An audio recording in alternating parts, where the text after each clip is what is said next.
Pai do Senhor a todos, sejam muito bem-vindos a mais uma aula do primário. E essa aula tem como título de Perseguidora Missionário. E o texto base se encontra em Atos 9, do 19 ao 25. O objetivo da lição é que o aluno ele entenda que Jesus pode transformar qualquer pessoa, independente de como a pessoa seja. Se ela tiver um encontro com Cristo, com certeza ela será transformada. E o ponto central da lição é que quando Jesus ele entra num coração, há grande transformação. Eu queria começar essa lição já com um texto bíblico, para que o versículo ele venha como um fechamento. Então a gente relembra lá os alunos da lição passada, de como era Saulo, de tudo que a gente falou sobre ele, de como ele perseguia os cristãos, de como ele perseguia a igreja de Deus. E aí a gente termina lembrando de que, lá na última aula, a gente falou que ele teve um encontro com Cristo, que ele realmente conheceu a Cristo. Então, o que será que ele começou a fazer depois disso? Será que ele voltou para a cidade de onde ele tinha vindo para dizer para a pessoa que deu a carta a ele que ele não ia mais perseguir os cristãos? Será que ele continuou a fazer o que ele fazia antes? O que será que ele estava fazendo nesse momento? Então, a gente começa mostrando aos alunos que a expressão de Saulo já é totalmente diferente. Ele não é mais uma pessoa de cara fechada, ele não estava mais com raiva. Ele agora ia atrás das pessoas para falar de Jesus. Ele continuou a fazer o mesmo caminho que ele ia fazer antes. Ele continuou passando nas sinagogas, que antes ele iria para prender os cristãos. Só que agora ele estava indo lá para falar da palavra de Cristo, para falar que Cristo salvava, que Cristo era realmente o Filho de Deus. E aí a gente vê que ele teve uma grande transformação. Ele deixou de ser aquela pessoa que tinha raiva de tudo e de todos, que não queria saber de Cristo, que era uma pessoa que não queria ouvir a palavra de Deus. E agora ele era uma pessoa totalmente diferente. Ele era uma pessoa que falava de Jesus, que andava da forma como Jesus queria, que podemos dizer que respirava Jesus. Ele era uma pessoa totalmente mudada. Depois que ele se encontrou com Cristo, ele virou uma pessoa totalmente diferente. E aí, isso foi uma coisa que não foi tão bem aceita pelas pessoas. Primeiro que, quem era servo de Cristo ainda tinha um pouco de medo dele, porque eles não sabiam se Saulo realmente tinha sido transformado. E aí, quando eles viam Saulo entrando nas sinagogas e falando de Cristo, eles ficavam confusos, ficavam se perguntando: aquele homem não é o mesmo homem que estava vindo prender a gente? Não era o mesmo homem que estava falando mal dos cristãos, que estava falando mal de Jesus? Já as pessoas que não acreditavam em Jesus e que tinham mandado Saulo para prender as pessoas que eram seguidoras de Cristo, eles ficaram pensando: por quê? Porque uma pessoa que era tão determinada em fazer o mal para quem servia a Cristo, agora estava falando bem de Cristo em todos os lugares, estava falando bem de Jesus, estava falando que Jesus salva, que Jesus liberta, que Jesus era filho de Deus. Eles ficaram sem entender e ficaram com raiva. Então, várias pessoas elas se reuniram. Vários desses judeus que não acreditavam em Cristo se reuniram para tramar contra Saulo. Eles queriam que Saulo parasse de falar de Jesus. Eles queriam se encontrar com ele e convencer ele a voltar a ser a pessoa que ele era antes. Ou então, matar ele. Porque ele agora fazia tudo de contra o que aquelas pessoas acreditavam. E Saulo ele ficou sabendo disso. E ele que estava na cidade, aquelas pessoas elas se reuniram todas na porta da cidade que ele estava, para poder pegar ele quando ele estivesse saindo de surpresa. Mas Deus ele é tão bom que Saulo ficou sabendo disso, as pessoas da cidade que eram cristãs ficaram sabendo disso. E mesmo Saulo tendo perseguido aquelas pessoas, foram aquelas pessoas que ajudaram ele a fugir, porque aquelas pessoas sabiam que ele era um instrumento de Deus, sabiam que ele tinha sido transformado. Então, no meio da noite, quando aquelas pessoas estavam todas reunidas na porta da cidade, esperando ver Saulo sair, alguns cristãos da cidade ajudaram ele a fugir por uma janela que tinha no muro. Nas cidades da época de Jesus, as cidades eram todas muradas, porque tinha risco de outros povos invadirem e tudo mais. E tinham casas que ficavam no muro da cidade. Então, através dessas casas que tinham janelas, as pessoas podiam fugir. Isso aconteceu lá no Antigo Testamento, quando os espias fugiram pela janela de Raabe, e aconteceu aqui com Saulo, que eles penduraram ele num cesto, colocaram ele num cestinho e desceram ele com cordas. Imagina, crianças, que ele devia ser pesado.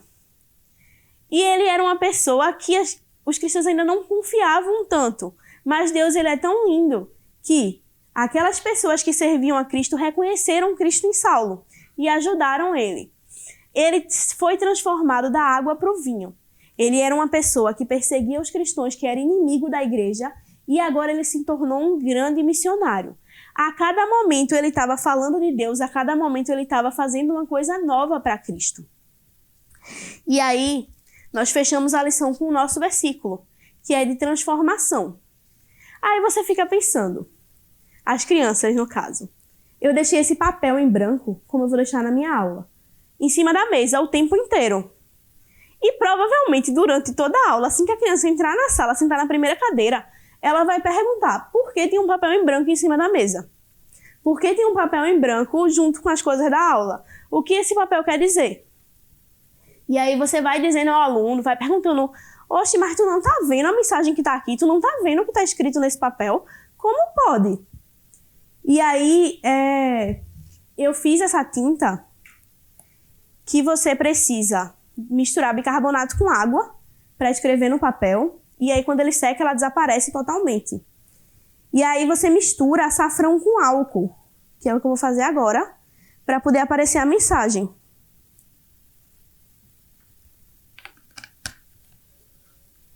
Aí você escreve todo o versículo em casa, já deixa pronto, porque demora um pouco para secar.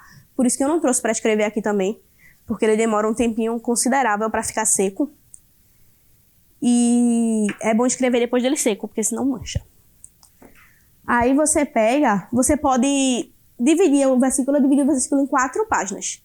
Porque como tem que escrever com pincel, a letra, se ficar pequena, não fica tão bonita. Pode ser que não dê para entender. Aí você pode entregar um pincel para cada grupo de alunos, para que eles mesmos possam descobrir o que está escrito, para que eles mesmos possam pintar.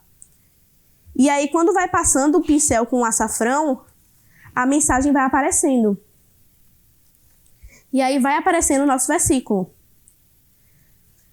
Aí você coloca para cada aluno pintar e vai falando coisas a eles, vai falando sobre a lição, sobre como Saulo, antes de ter a Cristo, ele não enxergava muito bem as coisas, ele não enxergava que Cristo era o verdadeiro Salvador, que Cristo ele veio para salvar a humanidade, que Cristo era realmente o Filho de Deus. Mas quando ele encontrou a Jesus, quando ele veio a servir a Jesus, ele conseguiu enxergar as coisas muito melhor. E aí o versículo vai sendo todo dividido e os alunos vão fazendo, pouco a pouco. E aí vai aparecer o versículo da lição todo. E as crianças com certeza vão ficar maravilhadas. Elas vão perguntar por que isso acontece, como é que funciona. E aí você vai continuando sempre dando lições bíblicas, dizendo que através dos olhos da fé a gente consegue enxergar muitas coisas que a gente não enxergava quando a gente não tinha Jesus. Muitas coisas na vida são transformadas quando a gente encontra Cristo. Seja essas coisas a nossa personalidade, a nossa forma de pensar, o jeito como a gente responde aos nossos pais, nossos colegas, professores. E aí, com Cristo, a gente se torna uma pessoa nova. A gente se torna uma pessoa diferente, porque o amor dele está em nós. E o versículo, ele diz justamente isso. Deixa eu ler aqui na revista. Ele diz que quem está unido com Cristo é uma nova pessoa. Acabou-se o que era velho e já chegou o que é novo. Esse versículo se encontra em 2 Coríntios 5,17. E aí você pode passar essa lição para as crianças através da memorização do versículo. Quando os grupos eles terminarem de pintar as folhas do versículo, você pede para eles juntarem e descobrir qual é a ordem do versículo. E aí vai explicando a eles que assim como Paulo, que ele era inimigo de Cristo, ele era inimigo da igreja e se tornou um seguidor de Cristo, se tornou um dos maiores missionários, um dos maiores pregadores da igreja, assim é a nossa vida. Assim é a vida dos nossos colegas, daquela criança na escola que fala palavrão, que xinga, que mente, que bate em outras crianças. Mesmo aquela criança que pode não ser seu amigo naquele momento, se Cristo alcançar o coração dele, ele vai ser transformado.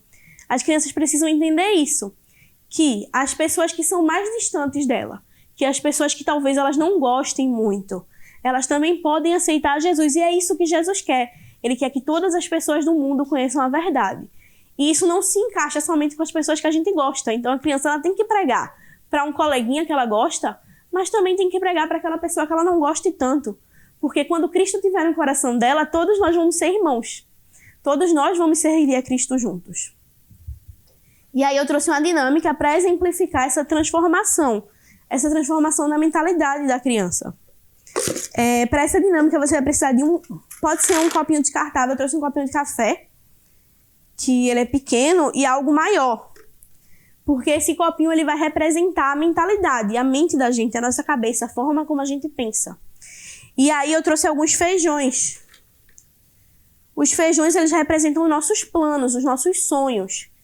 E aí na nossa mente cabe os nossos planos, os nossos sonhos, as nossas vontades. Tudo que a gente planeja cabe na nossa mente. Ela cabe aqui dentro, a gente consegue pensar naquilo que a gente planeja. E pra gente aquilo é ótimo. Pra gente ter esses 5 feijõezinhos aqui dentro já tá perfeito, tá maravilhoso. Mas não é isso que Deus pensa pra gente. Deus ele tem planos muito maiores. Tipo do tamanho dessa concha. Você pode utilizar qualquer coisa que tiver em casa. Qualquer coisa que você tiver para levar pra aula, que tenham tamanhos diferentes, que não caiba no copo original, pode ser utilizado. E aí, os planos que Deus ele tem pra gente são muito maiores do que a nossa mentalidade. Não cabe, não entra, por mais que a gente tente. E aí, se os planos de Deus eles não cabem naquilo que a gente pensa, o que é que vocês acham que a gente deveria fazer? O que é que as crianças elas pensariam sobre isso? Você pode perguntar. Se os planos de Deus eles não cabem dentro da nossa mente, a gente deveria procurar sonhos menores, dizer para Deus sonhar um pouco mais baixo com a gente, ou aumentar a nossa mente. Os planos de Deus eles são muito maiores, então a gente tem que se moldar àquilo que Deus ele espera da gente. Por isso a nossa mente tem que crescer, para caber os sonhos grandes, caber os sonhos pequenos, caber tudo. Era isso que Deus tinha para Paulo.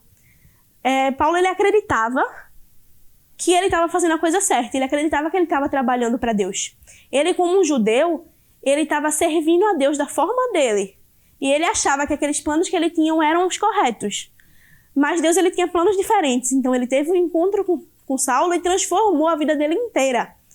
A mente de Saulo ela se abriu, ela se tornou muito maior. E coube os planos de Deus. Ele fez aquilo que Deus tinha planejado para ele. E é assim que eu quero terminar a aula de hoje. O versículo base dessa dinâmica se encontra em Jeremias 29:11, que diz: porque sou eu que conheço os planos que tenho para vocês, diz o Senhor. Planos de fazê-los prosperar e não de causar dano. Planos de dar a vocês esperança de um futuro.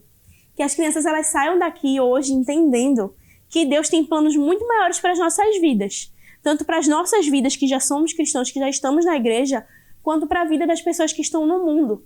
Ele tem coisas que a gente nem imagina planejado para a gente. E a gente precisa cada vez mais buscar os planos dele. Então é isso, muito obrigada por ter assistido a aula até aqui. Compartilhe esse vídeo para que mais e mais pessoas elas possam conhecer, elas possam aprender conosco. Espero que eu tenha ajudado vocês. Qualquer dúvida pode comentar que eu estarei disposta a responder. Muito obrigada a todos. Que o conhecimento é capaz de mudar a vida de quem lê, a gente já sabe. E que livro você pode comprar em qualquer livraria. Mas nós transformamos 100% do nosso lucro em mudança de vidas, através da ação social, evangelismo e missões. Ao adquirir qualquer um de nossos produtos, seja presencial ou à distância, você está investindo em alguém. Na próxima vez que você for comprar livros ou artigos evangélicos, não vá em qualquer lugar. Vá na Livraria Arca Missionária. Uma nova história começa quando você compra aqui. Agora você pode fazer a sua contribuição através do Pix, uma operação rápida, segura e sem custos. Abra o aplicativo do seu banco, clique na opção Pix e em seguida vá na opção Transferência. Depois é só digitar nossa chave Pix, que pode ser o nosso CNPJ 11 120 490 0001 86. Nosso e-mail contribua@eadalp.org.br ou nosso celular 81 98883-2755. Verifique se a contribuição é para a Igreja Evangélica Assembleia de Deus em Abreu Lima, Pernambuco. Confirme a transferência e depois siga o procedimento do seu banco. Anote nossas chaves Pix para não esquecer. CNPJ 11 120 490 0001 86. E-mail contribua@iadalp.org.br. Celular 8198883-2755. Você está contribuindo para o crescimento da obra de Deus.